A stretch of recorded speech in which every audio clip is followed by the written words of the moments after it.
waxaan halkan ka salaamayaa dhammaan bulshada ku nool Jubaland ee rayidka ah. baryahan waxaa jiray khilaafyo idaacadeed.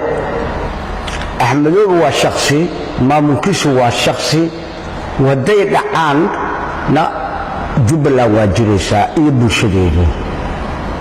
haddii ay joogaanna waa Jubaland iyo dalkeedu way jirayaan. waxaa meesha ka maqan khilaaf siyaasadeed oo dawladda iyo maamul goboleedyada ka dhaxeeya wax qoseeya ma aha bulshada rayidka ah ee ku nool gobolka Gedo. shaal aligeed waxaa jira in la xisaabtamo maamulku muxuu qabtay, muxuu u geystay, in la xisaabtamo waa waajib caddaan ah oo bulshadu ayadu xisaabtanto waxgaradkeeda iyo aqoon-yahanadeeda. anigu waxaa ka mid ahay aqoon-yahanada degmada Baardheere ku nool. shaal aligeed wax khilaaf ah oo dawlad iyo bahal ka dhaxeeya wax shaqo ah oo aan ku leenahay ma jiraan. ummadaani uma bislaanin federaal, waa wax dusha loo keenay. waa dad isku diin ah, isku af ah, isku luuqad ah, hal midab leh. taasna waa ka xaraam in federaal loo keeno. waxayna sugaysaa bulshadu xilligii doorasho loo qaado madax bannaan. sidaa awgeed axmedow waxaanu leenahay markii gobolkaani uu ku darsanayay Jubaland ama Kismaayo maamulkeeda qodobo ay ku heshiiyeen oo filaya 12 in ay ahaayeen. 12kaasi wax ka fulay ma jiraan. gobolka Gedo ayuu iclaamiyey in uu imaan doono magaalo madaxda Garbaharey iyo Daawo markuu tagay oo uu la shiray dadkii halkaa joogay qaar ka mid ah oo ah ciidamada Itoobiya iyo ciidamada kale. diyaarad ayaa lagu keenay roog cagaaran gobolka Gedo in uu ku istaago galo la hadlo farxad badan loo qabay. nasiib xumo diyaaraddu ku dul maray roogii isaga loo keenay.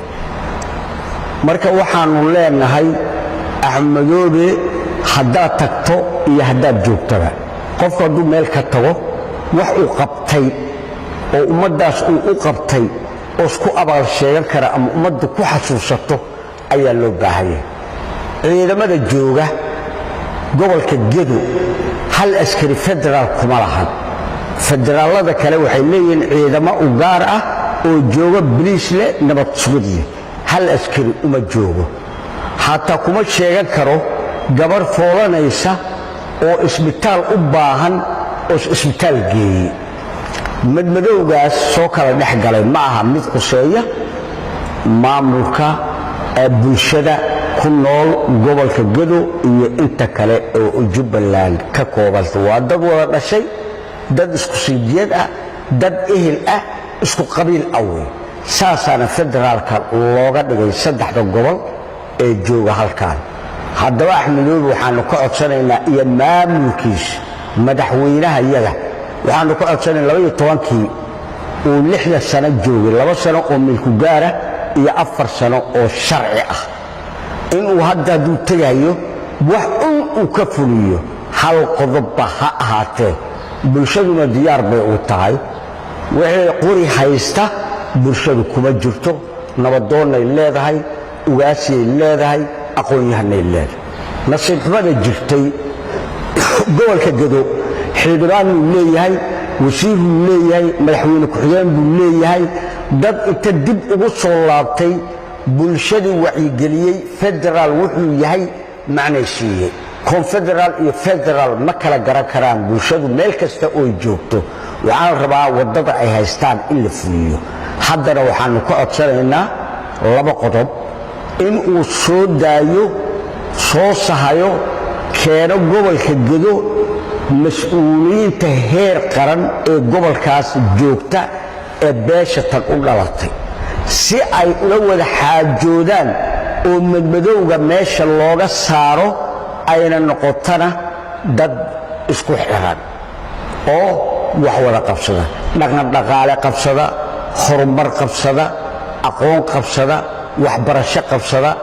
intaas arday ayaa dibadda loo qaadahay gobolkan Gedo hal arday oo dibadda loo qaaday oo maamulkan u diray ama maamul dhexe diray midaba jiraan mid uu xildhibaan gacanta qabsaday waa booli laakiin arrin mujtamac oo ka dhacday ma ahan saawgeed waxaan axmedow ka codsanaynaa 7 bilood baa u hartay hadduu ku soo noqdana waa soo dhaweynaynaa hadduu dhacana wax uu gobolkan abaal ku yeeshay inuu keeno ثاني waxaan ka codsanaynaa degmada Baardheere khilaaf ay abuurtay wasaaradda arrimaha gudaha iyo maamulkeeda loo qaaday maamulkii muddo 5 bilood ah iyo wuxuu joogaa Kismaayo magaalada maamul malaha in uu sida uu dhaqsaha badan noo soo fasaxo xildhibaanada noo yimaadaan wasiiradu yimaadaan cid kasta oo beesha tan ah iyo cid kasta oo la socoto wax garada inuu soo diro degmada Baardheere waanu ku soo dhaweynaynaa laakiin Jubaland iyo maamulka ka jira waa kala labo anigu waxaan u bixin lahaa dooxa Jubba laanka dhibay Soomaaliya dhul bakala leh dooxa Jubba yaan u bixin lahaa then waxaanu codsanaynaa in uu ummadan maamulka jira ay u dhiga fududaadaan ogaadaan dadkooda inay yihiin maamulka ay wax ku leeyihiin wax dibad ka yimid